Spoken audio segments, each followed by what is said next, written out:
Hello every one, welcome back to another video. آج ہم بات کریں گے وہ کون سی وجوہات تھیں جن کی بنا پہ میں نے کینیڈا سے آسٹریلیا موو کرنے کا فیصلہ کیا۔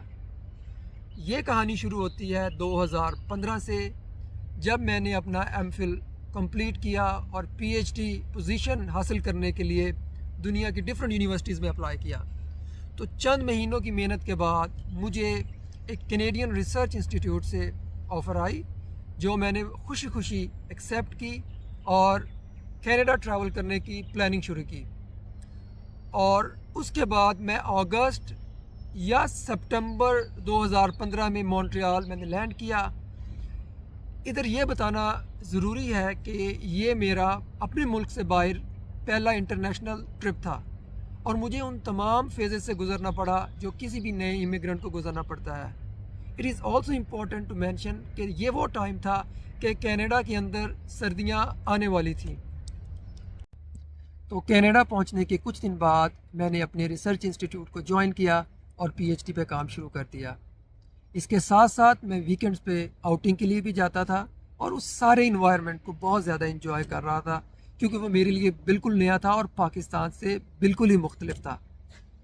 لیکن ایشو تب کریٹ ہونا شروع ہوا جب چند ہی مہینوں میں ویدر نے 180 ڈگریز کا ٹرن لیا اور سنو فالنگ شروع ہو گئی، اور چند ہی ہفتوں میں وہ اتنی زیادہ ہو گئی کہ آؤٹ ڈور ایکٹیویٹیز آلموسٹ امپاسبل تھی میرے لیے۔ آپ جب اپنے ملک سے باہر جاتے ہیں اور خاص طور پہ شروع میں آپ تھوڑا سا آئسولیٹ ہوتے ہیں، تو اس آئسولیشن کے ساتھ ساتھ جب میری آؤٹ ڈور ایکٹیویٹیز بھی بند ہوئیں، تو یہ وہ وقت تھا جب میں نے پہلی دفعہ سوچا کہ مجھے کینیڈا سے واپس پاکستان چلے جانا چاہیے۔ ان دا مین ٹائم جو میں نے دنیا میں باقی یونیورسٹیز میں پی ایچ ڈی پوزیشن کے لیے اپلائی کیا تھا، مجھے ایک آسٹریلین یونیورسٹی سے آفر ملی، تو جو میں نے فوراً قبول کر لی، لیکن میں فلی ڈیسائیڈڈ نہیں تھا کہ میں جاؤں گا یا نہیں جاؤں گا۔ تو اس کو ایکسیپٹ کرنے کے بعد بھی میں اپنی پی ایچ ڈی میں نے کینیڈا میں جاری رکھی اور پورا ونٹر گزارا، سمر گزارا، لیکن میں اس سارے ٹائم گزارنے کے بعد مینٹلی طور پہ پریپیئر ہو چکا تھا کہ میں کینیڈا کے اندر اگلا ونٹر نہیں گزار سکتا یا نہیں گزاروں گا۔ اگر میرے پاس آسٹریلین یونیورسٹی کی آفر نہ ہوتی تو شاید میں جو ہے کینیڈا میں ہی اب تک ہوتا اور اپنی پی ایچ ڈی کرنے کے بعد اپنی زندگی وہاں پہ گزار رہا ہوتا۔ کیونکہ میرے پاس ایک آفر آ گئی، ایک وے آؤٹ مل گیا، تو میں نے جو ہے اس کو پرسو کیا، ویزا اپلائی کیا، اور جس میں مجھے کچھ 6 سے 8 مہینے لگے، اور میرا ویزا سپٹمبر اکتوبر 2016 میں مجھے مل گیا۔ تو اس طرح میں 2016 کے آخر پہ آسٹریلیا میں آ گیا۔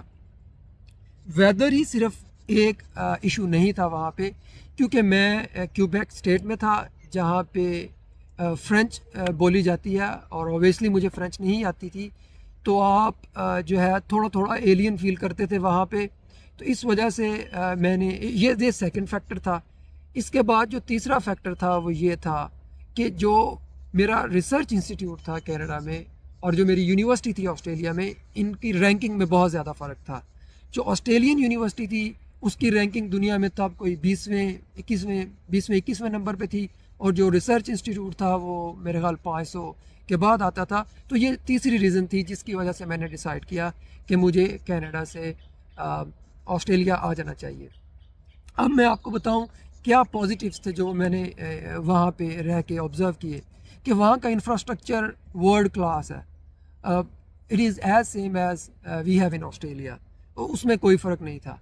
آپ کی جو ایجوکیشن تھی، کیونکہ ریسرچ جو ہے، جو پی ایچ ڈی ہے وہ ایک ریسرچ ڈگری ہے، تو اس میں کوئی آپ کی ٹیچنگ کا تو اتنا عمل دخل نہیں ہوتا، لیکن آپ کی جو ایکسپیریمنٹل فیسلٹیز ہیں وہ دونوں جگہ پہ ایک جیسی تھی، اس میں بھی مجھے کوئی زیادہ فرق محسوس نہیں ہوا۔ لیکن جو فرق مجھے فیل ہوا، وہ جو سب سے بڑا فرق تھا وہ ویدر کا تھا۔ آپ سال کے 12 مہینے آسٹریلیا کے اندر آؤٹ ڈور ایکٹیویٹیز کر سکتے ہیں۔ سیکنڈلی، یہاں یہ ایک سپورٹنگ نیشن ہے جو کہ ڈفرینٹ سپورٹس کے اندر ایکسل کرتی ہے۔ یہاں پہ جو انفراسٹرکچر ہے وہ ورلڈ کلاس ہے، جو مجھے سب سے زیادہ پسند آیا۔ اور اس کے ساتھ ساتھ جو چیز مجھے آسٹریلیا کی اچھی لگی وہ یہ تھی کہ میں ایک ایسے شہر میں آیا جو کہ اتنا پاپولیٹڈ نہیں تھا۔ جب میں پاکستان میں تھا تو میں نے آخری 6-7 سال لاہور میں گزارے، تو وہ کافی ڈینس تھا، وہ کافی رشی تھا، اور مونٹریال میں بھی آلموسٹ یہی پوزیشن تھی میرے لیے. تو اس لیے مجھے تھوڑا سا شہری زندگی سے باہر آنا تھا. آپ یہ دیکھ سکتے ہیں کہ یہ کتنا پیسفل ہے. چند لوگ یہ سامنے واک کر رہے ہیں، بالکل شور نہیں ہے. تو اس طرح کا انوائرمنٹ جو ہے وہ مجھے پسند تھا. تو میں جب کینبرا آیا تو مجھے یہ انوائرمنٹ بہت اچھا لگا اور میں نے یہاں رہنے کا فیصلہ کیا. اگر میں بات کروں مانیٹری بینیفٹس کی، تو وہاں پہ بھی P H D scholarship almost اتنا ہی تھا جو مجھے آسٹریلیا میں ملنا تھا. تو پیسہ میرے لیے کوئی ایسا فیکٹر نہیں تھا تب. اور ٹو بی فیئر، جتنے پیسے میں ادھر لے رہا تھا تقریباً اتنے ہی مجھے ادھر مل رہے تھے. کوئی زیادہ اتنا فرق نہیں تھا، 19-20 کا فرق ہو سکتا ہے. تو یہ کوئی ڈیسائیڈنگ فیکٹر نہیں تھا. اگر آپ اب بات کریں تو مجھے یہ لگتا ہے کہ آسٹریلین جو امیگریشن سسٹم ہے یہ کینیڈا سے بہت بہتر تھا. ادھر جو آپ کے پرماننٹ ریزیڈنس ویزا اور جو سٹیزن شپ ہے وہ بہت جلدی پروسیس ہو جاتی ہے ایز کمپیئر ٹو کینیڈا. تو ان ساری وجوہات کی بنا پہ آئی تھنک مجھے لگتا ہے کہ جو میں نے ڈیسیژن 2016 میں لیا تھا وہ ایک بہت بڑا ڈیسیژن تھا. صرف یہ نہیں کہ مجھے موو کرنا تھا ایک ملک سے دوسرے ملک، میرے 1 سال کی زندگی کی انویسٹمنٹ تھی، وہ مجھے ضائع کرنا تھا.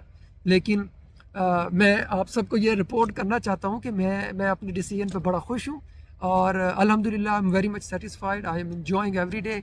میں ویکینڈ پہ جو ہے آؤٹ ڈور ایکٹیویٹیز کے لیے آسٹریلیا کے اندر آپ کے پاس بہت ساری اپرچونیٹیز ہیں. Even during the week working environment I think Canada سے زیادہ فلیکسیبل ہے، اور یہ خوبصورت کنٹری ہے اور میں اپنا ٹائم یہاں پہ انجوائے کر رہا ہوں. تو اگر آپ کا کوئی کویشچن ہے اسپیسیفکلی جو آپ پوچھنا چاہتے ہیں ان 2 ملکوں کے بارے میں، تو آپ جو ہے کمنٹ کر سکتے ہیں.